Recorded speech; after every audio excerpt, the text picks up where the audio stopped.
You know a good sentence when you read it. It has style, it has confidence, it's crisp, it has an energy to it. There's something about it that's just like right. It's like when you taste something and you're like, that's delicious. It's the same feeling when you write a really good sentence. But I think it's important to remember when you're reading and a sentence feels effortless that it probably wasn't effortless. It probably took time to design, to create, and I think that that's so liberating in a way because if someone else can design a sentence, you can too. And today I just want to come over like 8 tips or strategies for sentence writing. These are the ones that I use the most often, that I find the most useful, and I'm gonna start there. So the first one that I use all the time is to write a sentence around a word you like. I'm kind of constantly keeping track of words I like. I have in my journal a whole page where I just write down like, oh, I really like this adjective or verb. Right now I'm really obsessed with this word cursively that I read in a book. And so I just wrote a sentence based around that word. I think that's a great word when it's a lesser known word, but you kind of know what it is once you see it. I think sometimes with big vocabulary words, you can distance a reader. If you can show someone that a word exists and they already have kind of the backtracking to know what it means, it can create something really beautiful. Okay, next I want you to think about writing with sound instead of with words. Does that make sense?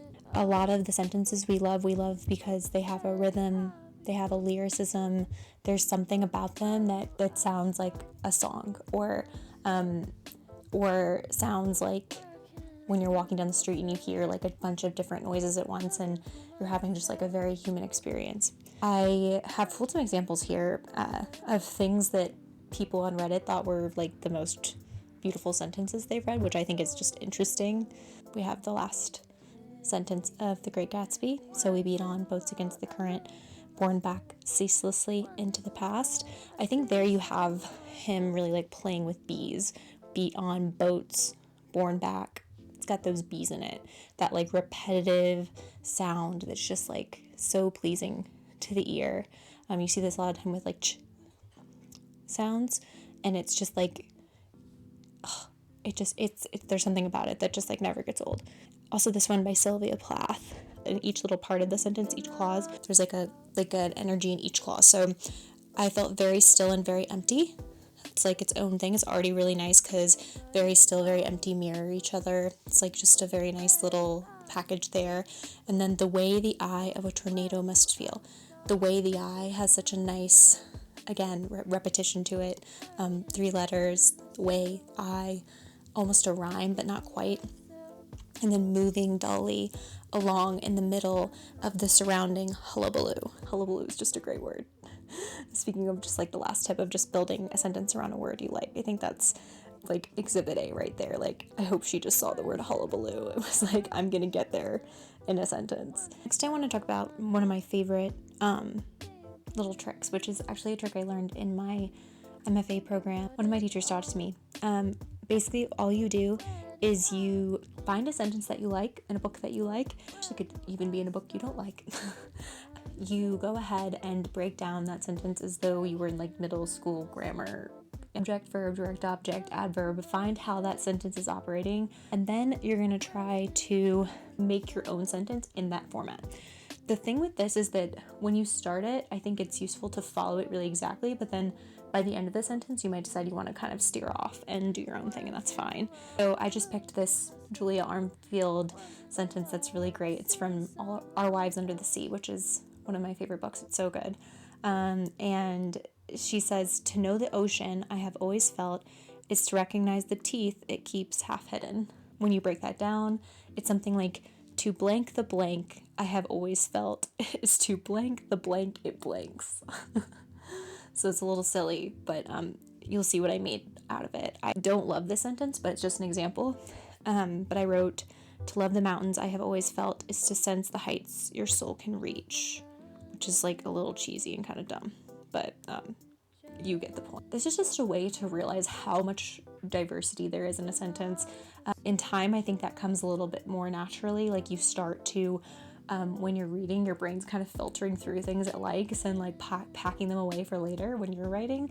But I think in the beginning, it can be really good to actively practice this when you have a second. It's fun.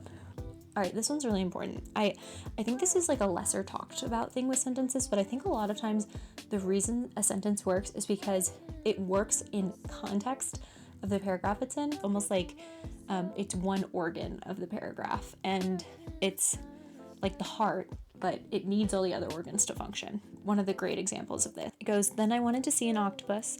On Friday, my half day at the shop, I went to the zoo. Gray day, raining a little.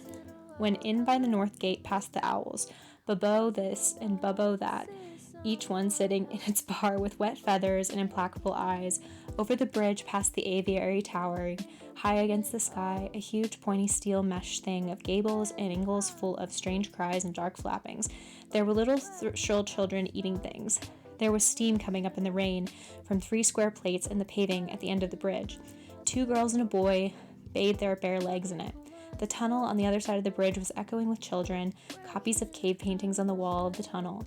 They didn't belong here, looked heavy-handed, false. One wanted to see Spurs, Arsenal."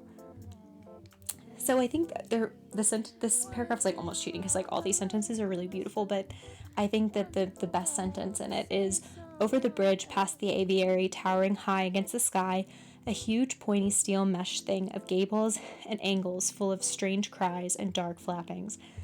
I mean, dark flappings alone is just really good. But I think that the only reason that sentence works is because you have this wider picture of the zoo. I think if you don't have it kind of all working with the rhythm of the rest of the paragraph, it wouldn't sound as good. So we have Bubbo this and Bubbo that, gray day, raining a little, like these sort of shorter clipped clauses or sentences that then allow us to have this longer sort of meandering sentence. And it's just one of those. You could pick any sentence out of this paragraph and it would be true that the reason it works is because of the rest of the paragraph, not just because of its own internal mechanics. So if you're having trouble with a sentence, I think the lesson here is that it could be a problem with the paragraph. Maybe your paragraph isn't building up to the sentence you've written, or maybe it just doesn't work with the pace that you've already set for that paragraph and you need to rewrite the sentence. That brings me to my next tip, which is in conversation with the think of your sentence in the wider context of the paragraph tip. That is that when you're kind of struggling with a paragraph or with a sentence, I think it can be really helpful to think lengthwise. Some of the best paragraphs, like even that one we just looked at in Turtle Diaries, they mix short sentences, long sentences, medium sentences in a really intentional way, so that when you're reading and you have those little pauses in your brain where you pause after a period or after a comma, they're creating an effect with that. So like if you have a super run-on sentence, it conveys something different than a very clipped sentence, right? And so when you put those together, you can create a little unique effect, but you have to kind of collage them correctly for what you're trying to do. So I pulled a few things. First is this quote from Don DeLillo, White Noise. "For most people, there are only 2 places in the world, where they live and their TV set. If a thing happens on television, we have every right to find it fascinating, whatever it is." So I think there you have at the beginning a sentence, and then you have a short sentence, and then you have a longer one. And they all sort of work together to create like this effect of getting his point across. If you create your point across with one long sentence, it has a completely different effect on the reader than 3 that are of different lengths. I think if you're really like confident in the ideas in a paragraph, but you're like, I don't know why it's not working, try doing this. Try doing like a Don DeLillo type thing here where you got medium, short, long, or short, short, long, or long, short, long. Try something like that. Another example from Sula. "In a way, her strangeness, her naivete, her craving for the other half of her equation was the consequence of idle imagination. Had she paints or clay, or knew the discipline of the dance or strings, had she anything to engage her tremendous curiosity and her gift for metaphor, she might have exchanged the restlessness and preoccupation with whim for an activity that provided her with all she yearned for. And like any artist with no art form, she became dangerous." Oh, so good. Such a good paragraph. The paragraph's building its way up, right? It's painting the fact that this character doesn't have like an outlet, and Then at the end, she states it really, really clearly. She says, and like any artist with no art form, she became dangerous. Sort of a medium sentence, but after this really long sentence we've had, there's something really refreshing, almost like coming up for air. So you get the paragraph that's sort of alluding to this, and then you have her very clearly stating, this is what it is. This is what it is. That is just such an effective tool, and you'll see it now that we've talked about it. If you haven't already noticed it, you'll notice it. When you're reading, there'll be a long sentence and then a short one. And look at her. She even put semicolons in, commas. You know, she's a great, so it makes sense. And then I also thought it would just be funny to mention that this book by Daniel Krauss, which is Angel Down, this was on the New York Times Best Books of the Year list, and it has only one sentence. The whole book is one sentence. So that is a choice too, right? Like, that is the author making a choice, that there's something about his story that demands one sentence. And I think when you're writing your story, think about how your character would talk, how your character would think. Are they kind of more of a intellectual person and they kind of think in clip sentences and quick kind of succession, or do they kind of meander and go in every which way? Maybe you want a long sentence with semicolons, commas. I think you can really reflect a character's mindset and their personality by sentences, just by thinking about length. So think about length when you're moving right along. The tips are really starting to build on each other. So my next thing I wanted to talk about is how when you're saying something that's really important to get to the reader, or is really the truth of the matter of what you've been trying to get to, or is sort of like what you've been building to in a couple paragraphs or a paragraph, I think it's really effective to state that as simply as possible. I think there's a tendency to want to overcomplicate writing sometimes. I have it. I love long, descriptive, lush sentences, but I think when you want to say something and have it sink in, say it quickly. So I love this example. We're back to Sula. That last sentence in the paragraph, and like any artist with no art form, she became dangerous. That is such a simple sentence. It doesn't have any complicated words in it. It has one comma. It has a very simple cause and effect. That is what you want for a sentence that has an impact. When you're writing, if you're struggling to get an idea across, literally just write it in the most simple, basic way, even if it's a cliche first. And then think about how you can complicate it, how you can make it your own. Having it just simple first, and maybe at the end too, when you are ready to show it to people, I think is the best way to get what you're trying to say across. Say it simply. Oh, okay. Oh, I love thinking about this. So my last-ish tip is that you should vary the types of figurative language you use. So of course there's simile, there's metaphor, there's personification, there's a lot of different ways to use figurative language, and you don't necessarily need to know all the terms, though I think it could be helpful. If you know those, you can vary them in a smart way. You can decide when it's more impactful to use is instead of like or as.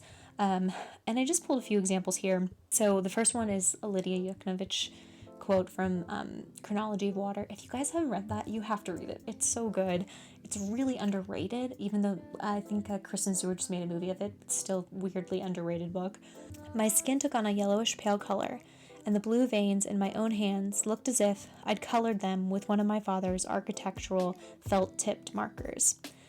So there you have felt as if, which I think is technically a simile, and those felt tip markers. It's such a compelling image, and I think as if is just the right choice there. She couldn't say it is a felt tip marker. That would be weird, but here it's really effective to use that as if, and it's a really, really beautiful image. And I think it's because she's aware of what types of language she's using, or she's reached the point where it's subconscious to her. She can and just kind of write and have figurative language appear to her as it makes the most sense. Next one is from my girl Katie Kitamura.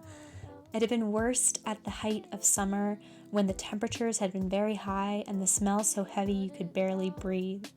Smell so heavy. She's just saying the smell is so heavy. It's metaphor describing the smell as heavy is beautiful. It's really beautiful. It's simple. It's honest. It's true. It's a great use of figurative language.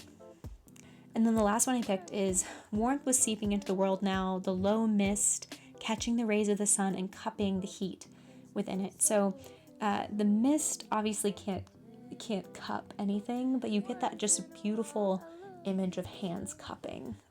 It's just such a beautiful piece of figurative language. So I think just being aware of all your options when you're going to use metaphor or simile or personification, whatever you're using, just be aware of it. And you can choose the most effective one by just opening up your aperture a bit and being like, oh, like I could just say something is like this, or I could say like it's like this, or as if, or I could just personify the sun or the mist or the moon or whatever I'm working on. I think that is a way to really set apart your language, is to just have a variance of that instead of always use. I think it's really easy to only use a simile, which similes are great. No hate on similes. I love a simile, but let's try to diversify our figurative language. This tip I would say is not really a tip. It's just a reminder that your taste is your taste. I think it's George Saunders who said basically voice is an accumulation of decisions about what you like and what you don't like, right? So every time you read something and you think to yourself, I like it, I'm going to try something similar, or I don't like that, I'm not going to do that, I don't like it. You're developing a taste, you're developing your style, so trust it. Doesn't mean you should only read what you would normally read. Like, definitely expand your style, challenge your taste, but also trust yourself. Like, trust yourself. If you write a sentence that someone else might think is good, but you're just like, I don't know, it's not there for me, keep writing it. Do one of these exercises. It's a really beautiful practice, I think, in a world that like kind of wants you to always be moving on to the next thing, to be like, no, this sentence could be really good. I'm gonna work on it. I'm gonna work on this paragraph and make this sentence so impactful. I'm gonna make a Toni Morrison sentence, or a Lauren Groff sentence, or a Katie Kitamura, or an F. Scott Fitzgerald, or whoever it may be, a Hanif Abdurraqib. I'm going to work really hard to make the sentence mine, my style, what I like. Your taste is it's your thing. Your taste is you. So as you're developing your voice, as you're writing sentences, remember that like what you like matters. All right, that was 8 tips. 8 tips for better sentences, and if you liked that, I'd love to know what was the most useful in the comments, and then you can also tell me your sentence writing tips. I'd love to hear them. I think so much of this becomes more intuitive the more you read. I think it's just one of those things where it happens through osmosis. It's like you just read, and then suddenly you're better at writing sentences. You're better at writing sentences that feel like you. And I think it's a journey. We have our whole lives to become better writers. So yeah, thanks so much for watching.